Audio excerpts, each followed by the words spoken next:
Over 200 years ago, there was a revolution, an American Revolution, an event that literally changed the course of history. It was led by a group of unsatisfied people. People who were tired of being told what they could do and when they could do it. People were fed up with their lack of choices and their lack of personal freedoms. People fed up with their lives being controlled by others. Fed up with being oppressed, fed up with being manipulated. They finally said, enough, I've had it, and I'm not going to live like this anymore.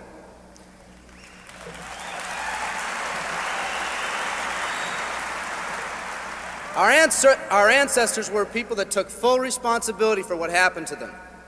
It was that spirit that ignited a country and formed what is now a giant in the free world.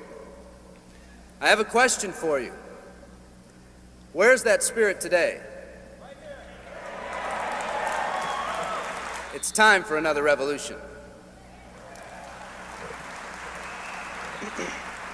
Let me explain one of the laws of the universe. It's called the law of use, and it says simply this: whatever you don't use, you lose. Lack of use causes loss. Ambition unused declines. Faith unused decreases. If you don't use your skills, you lose your skills. If you don't use your freedom, you lose your freedom. Freedom does not come automatically. It's not attained and then handed down to us as an inheritance. It must be achieved each day. At the turn of the century, in the year 1900, less than 10% of us worked for other people or the government. Over 90% of us were self-employed. We were an independent people. In 1980, only 80 years later, over 90% of us worked for the other people or the government. Less than 10% of us were self-employed. We changed from an independent people to a dependent people. We'd slowly shifted from a people who took full responsibility for everything that happened to them to a people who've become talented and practiced at the art of blaming others for their problems.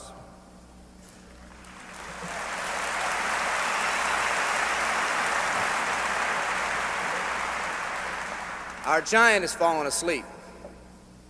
Our forefathers didn't say, who's going to take care of me? They simply said, all I ask is the opportunity to be free and the ability to take care of myself and my family. Today, we elect officials who will quote-unquote take care of us. We cry out against anyone who dares to ask us to provide more value in the workplace. We do everything we can to spread around the suffering in our society, and yet no one is willing to step up and be part of the solution. We've slowly changed from a society that compensates based on value to a society that compensates based on entitlement and seniority.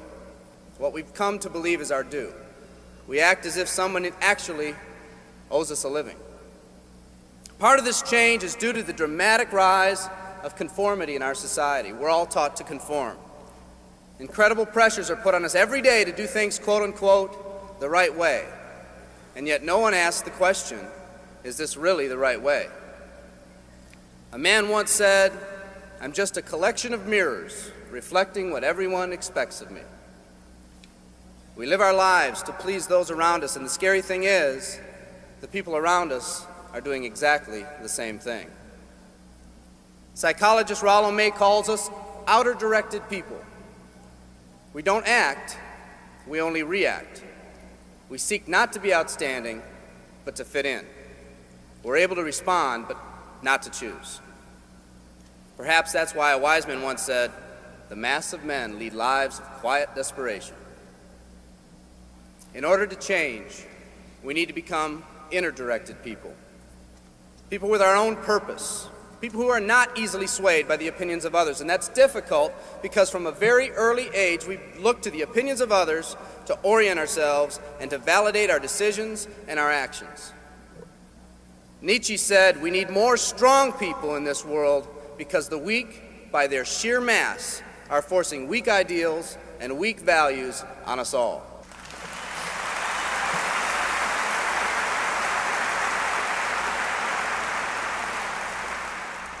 Today's massive social and economic changes are waking this slumbering giant. Some people may not be ready right now for the changes happening today in today's society. It doesn't matter if they're ready or not. An old proverb says, if a man wants his dreams to come true, he must first wake up.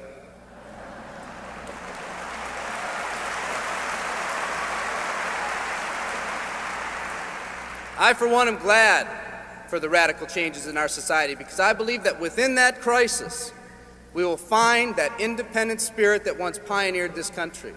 Some of us are finally ready to change. The displacement of our workforce has caused many of us to start searching for something better. Moving products and moving services is our business and our goal, but what we are becoming in the pursuit of that goal is a larger and much more important issue. The rekindling of our independent spirit has more lasting value.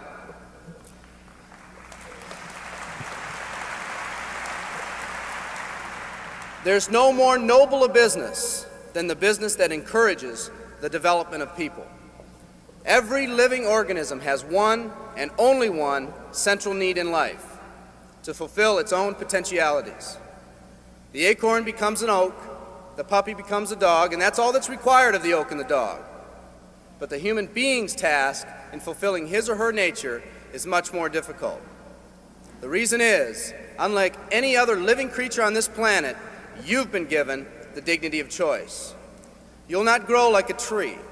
You'll grow only as you plan and choose to grow. When a person chooses to live, two things happen. First, assuming responsibility for themselves takes on a whole new meaning. They accept responsibility not as something they've been saddled with, but as something they themselves have chosen. The second thing that happens is that discipline from the outside is replaced by self-discipline. They accept discipline not because it's commanded, because they themselves have chosen what they want to do with their lives.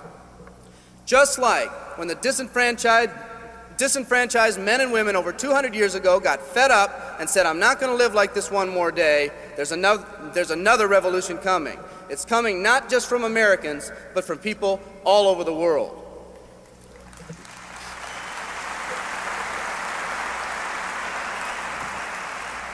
It's coming from people who've been oppressed in meaningless jobs, from people who've been unjustly held back, from people who've been slighted or ignored, from people who've had their hopes crushed time and time again by the circumstances around them, from people who've been playing in a game where the rules weren't the same for everyone, from people whose dreams have almost died by the methodical dripping of negative and pessimistic forces, people who've just been waiting for the right opportunity to present itself, an opportunity that they could hold on to, believe in, a place where people believed in them.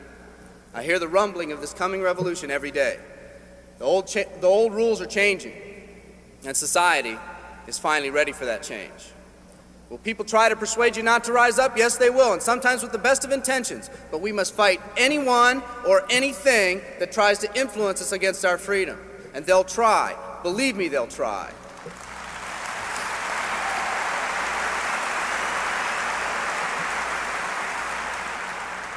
They'll try to suggest you off course, to nudge you off course, to distract you off course. There's another revolution coming, and it's going to be led by a group of unique and courageous people like you.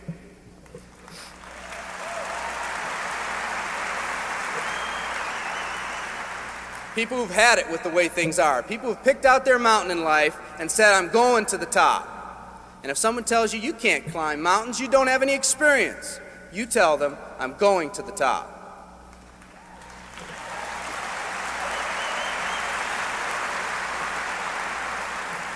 And if your neighbor tells you, "Come on, choose another mountain, that one's too rocky," what are you going to tell them? And if someone tells you, "Let's go over here where it's not so steep," what are you going to tell them? And if someone says network marketing, what are you going to tell them?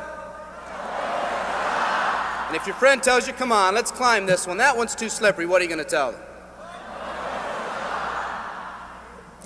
If anyone tells you you can't go up, it's too rocky, too steep, too slippery, you say, "Listen here, I'm going up. You're either going to see me waving from the top or dead on the side. I'm not coming back."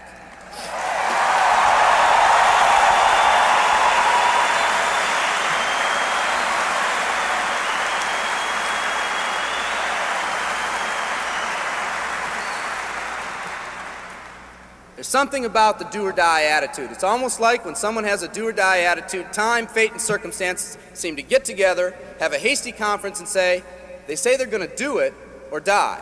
We might as well let them have it.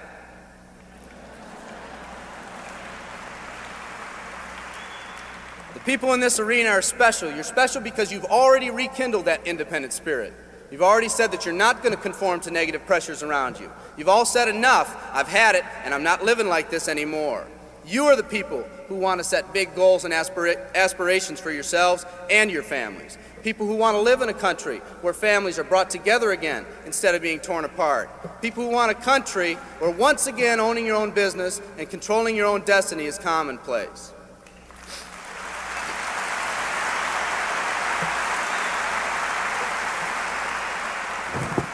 People who want a country where every man, woman, and child is treated with equal respect and dignity.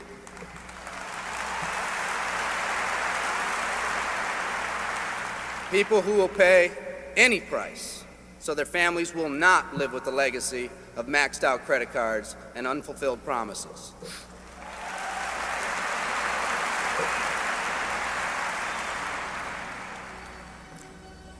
Today, we stand at the genesis of a new revolution, and people like you are going to lead it.